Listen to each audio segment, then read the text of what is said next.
যে লাশ জ্বালিয়ে দেওয়া হয়েছে চোখের সামনে মানুষের। সুতরাং আজকে যদি আদালত সেই ইনসাফ প্রতিষ্ঠা করতে পারে তাহলে শুধু বাংলাদেশের না, পৃথিবীর বুকে বাংলাদেশের আদালত সেই নজির স্থাপন করতে পারবে পৃথিবীর কোনো ক্ষমতাশালী, কোনো অটোক্র্যাট, কোনো স্বৈরাচার, কোনো ফ্যাসিস্ট আইনের ঊর্ধ্বে নয়। এবং ভবিষ্যতে যারা বাংলাদেশ পরিচালনা করবে তাদের জন্য স্থায়ী লেসন যাবে যে যত ক্ষমতাশালী সে হয়ে উঠুক কোনোদিন সে বিচারের বাইরে যেতে পারবে না। আমরা দৃঢ়ভাবে প্রত্যাশা করি তার সর্বোচ্চ শাস্তি বাংলাদেশে আজকে আদালত রায় দিবে এবং অতি দ্রুত সময়ের মধ্যে সেটা কার্যকর করবে।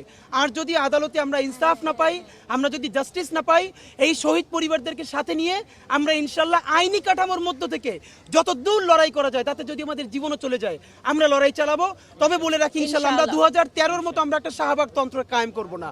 আমরা বলবো না যে বিচার মানি না, ফাঁসি চাই। আমরা বিচার চাই এবং আদালতের মাধ্যমে আমরা ন্যায় বিচার চাই।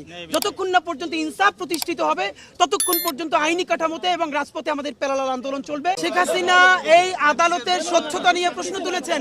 আমি আপনাদের মাধ্যমে শেখ হাসিনাকে বিনীত অনুরোধ জানাই যে আপনি দ্রুত বাংলাদেশে এসে আদালতের সামনে আপনার অ্যাডভোকেটের মাধ্যমে এটার বিরুদ্ধে আপনার এলিগেশন জানান।